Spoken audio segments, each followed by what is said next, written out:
Halo semua, apa kabar kalian semua? Semoga baik-baik saja ya.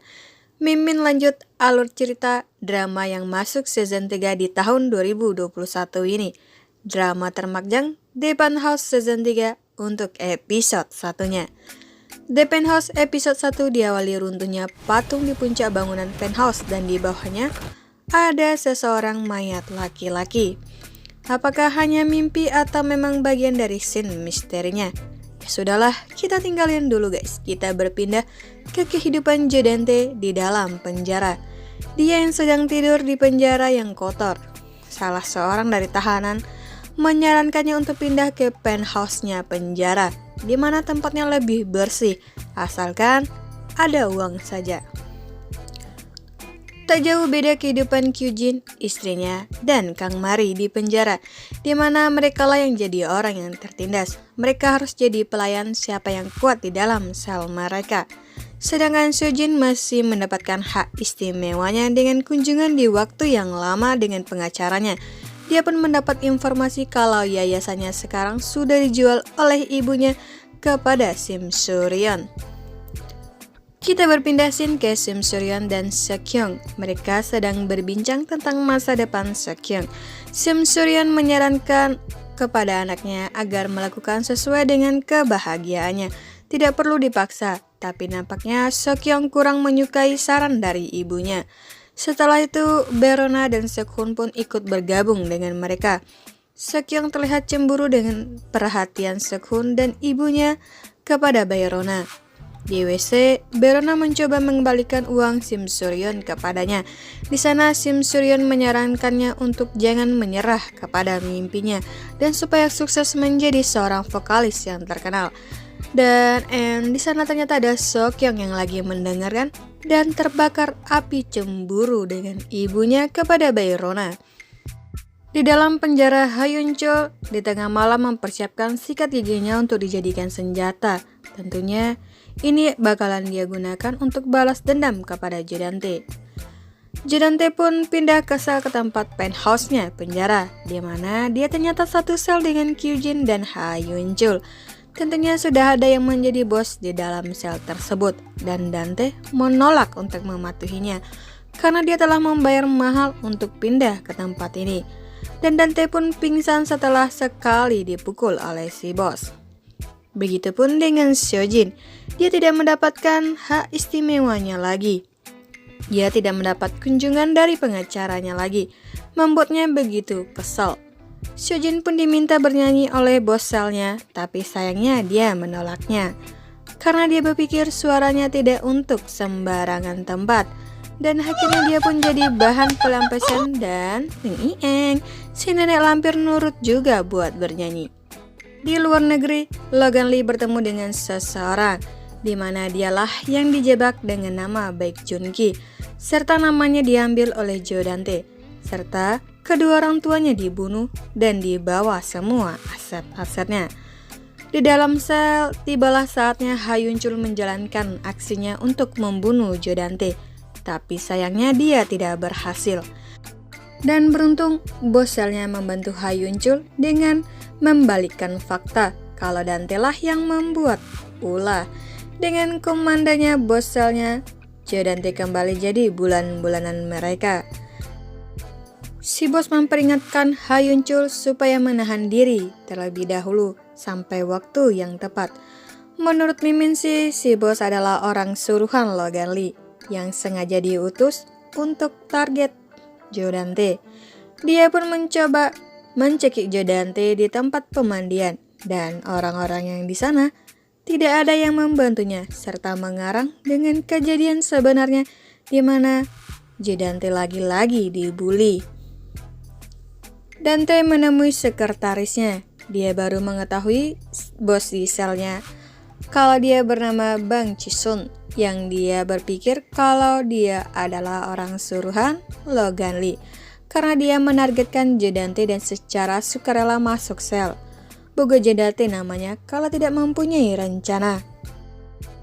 Melalui seorang polisi, dia mendapat informasi untuk keluar dari penjara. Tibalah di hari H yang direncanakannya. Saat para napi olahraga di luar, Jodante sengaja memprovokasi Ha Yun Chul dan terjadi perkelahian di antara mereka. Jodante tertusuk oleh sikat giginya Ha Yun Chul yang pernah disiapkannya. Karena luka yang cukup parah, Jodante dilarikan ke rumah sakit. Di lain scene, ayahnya Jenny sudah keluar dari penjara. Di saat itu, sekretarisnya Jodante lah yang menjemputnya. Mimin jadi penasaran dengan hubungan mereka. Di saat itu, Logan Lee dan Mr. Beck sedang dalam perjalanan ke Korea. Logan Lee langsung menelpon Sim Suryon dan berniat untuk bertemu dengannya. Di dalam perjalanan, Logan Lee terlihat singgah di sebuah bank dan menerima kunci VIP, sedangkan Jodante yang hendak diborgol oleh polisi tidak jadi karena dokternya membuat alibi untuk pemeriksaan. Ini kesempatan yang dipakai Jodante untuk menjalankan aksinya. Dia telah ditunggu oleh sekretarisnya. Dia punya waktu 1 jam karena pergantian shift dokter. Dan dia terlihat menyiapkan sebuah hadiah untuk Logan Lee. Sampailah Logan Lee di parkiran tempat Sim Suryon. Mr. Beck keluar dari mobil beralasan karena gugup. Logan Lee menyiapkan sebuah cincin. Di saat itu ada seorang gelandangan yang menaruh barangnya tepat di samping mobilnya Logan. Sim Suryon pun sudah melihatnya. Dan akhirnya, boom, kembang api. Tanpa sempat menyelamatkan diri, Logan Lee menyadari kalau laki-laki gelandangan itu adalah Jodante. Aduh. Dan Logan Lee pun meninggal di tempat. Ternyata laki-laki yang tak sengaja menabrak Sim Suryon dan menduplikat kunci rumahnya ternyata adalah ayahnya Jenny, dan dia juga melihat Jodante di dalam mobil. Kembali ke penjara, Ha Yun Chul dituduh menusuk Jodante. Walau dia membela diri, tapi sepertinya Kyujin mengkhianatinya, bersaksi dengan membela Jodante. Duh. Memang kalau ular, tetap ular. Karena kejadian ini sidang bandingnya esok hari tidak bisa dilakukan. Sebelum kejadian, Jodante menawarkan Kyujin untuk mengeluarkannya, dan ternyata dialah yang memberi sikat gigi Ha Yun Chul. Tak sampai di sana, Jodante mendatangi rumah Hakim Agung tentunya untuk mengancamnya dan membantunya untuk keluar dari penjara. Setelah semua aksinya, Jodante diantar kembali ke rumah sakit. Walau sempat terjadi keributan karena dia menghilang, tapi Jodante sudah dihantar kembali ke rumah sakit. Saat ditemukan, Jodante terkena serangan jantung, tapi si iblis berhasil selamat. Orang jahat memang susah matinya ya. Di dalam sel, para nenek lampir sedang rebutan makanan. Kasihan ya mereka. Orang kaya tapi masalah makan saja sampai berkelahi. Di saat itu datanglah distributor makanan. Mereka rebutan untuk meminta tambahan.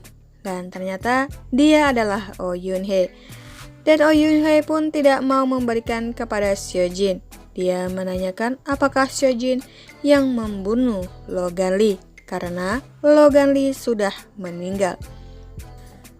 Di kantor polisi, Sim Suryon diberitahu kalau yang membunuh Na Agyo bukanlah Jodante tetapi Logan Lee karena kesaksian pemilik krematorium yang bersaksi kalau dia disuap. Dan polisi pun membandingkan laki-laki yang di CCTV dengan Logan Lee dan ternyata cocok.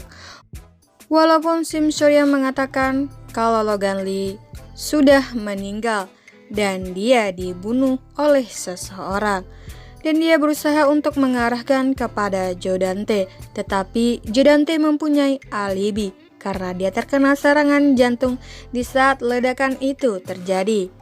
Dan polisi mulai menyudutkan Logan.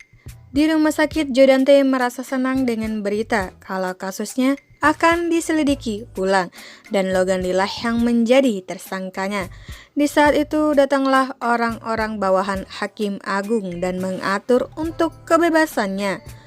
Setelah ini, Sum Suryan menyamar menjadi perawat. Dia mencoba membunuh Jo Dante dengan suntikan, tapi sayangnya aksinya tidak berhasil. Walau dia berusaha untuk menusuknya, tapi kekuatannya jauh berbeda.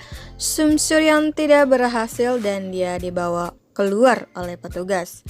Berpindah ke penthouse ayahnya Jenny yang berada di dalam penthouse, tapi untungnya tidak diketahui oleh Sum Suryan. Di patung pancuran ini, dia terbayang dengan masa lalu, di mana dia terlihat sedang menangis dan melihat seorang wanita yang terbaring. Tapi sepertinya gedung ini dalam masih tahap pembangunan. Di dalam sel, Sojin mulai bertingkah aneh dengan menyanyi sepanjang malam, seakan-akan dia menjadi gila. Apalagi rencana busuk Nela lampir satu ini. Dia pun mengalami kejang hingga harus diperiksa oleh dokternya. Di sekolahan, para murid mulai membicarakan tentang kuliahan dan harusnya Verona lah yang menerima rekomendasi. Tapi Sekyong membela diri karena memang Rona menolaknya dan dibenarkan oleh Verona di sana. Di saat itu, Jo Dante menelpon Sekyong, mulai menyapa putrinya. Di sisi lain, Sojin sudah tetap dengan tingkah lakunya seperti orang gila dan semakin menggila, yang menurut Mimin cuman pura-pura saja. Sampai-sampai si nenek lampir ini berakting untuk mencoba bunuh diri. Nenek lampir memang pandai. Sum Suryan mencoba menggali ingatannya di hari kejadian tersebut, tapi dia tetap belum berhasil untuk mengingat semuanya. Dia berusaha untuk mencari seseorang yang datang dengan Logan Lee, sedangkan orang yang dicarinya, Mr. Beck, sedang minum-minum sambil melihat fotonya Sum Suryan. Jo Dante sudah keluar dari penjaranya dan kembali ke penthouse. Sum Suryan berusaha mengusirnya karena dia tidak berhak di penthouse dan tak punya hak asuh atas anak-anaknya. Jo Dante mengatakan dia akan mencari kembali cara untuk mendapatkan penthouse dan anak-anaknya. Sekyong terlihat membela ayahnya dan percaya kalau bukan ayahnya lah yang membunuh ibunya. Tetapi berbeda dengan Sekun yang tidak mempercayai ayahnya. 1 bulan kemudian, keputusan kepada Sojin membuatnya bisa melenggang keluar dari penjara. Tapi di saat itu, sebuah mobil di mana Oh Yun Hee dan Sum Suryan langsung membawanya ke pinggir jurang. Dia menanyakan kalau Sojin lah yang membantu untuk membunuh Logan Lee. Tentu Sojin menjawabnya tidak tahu.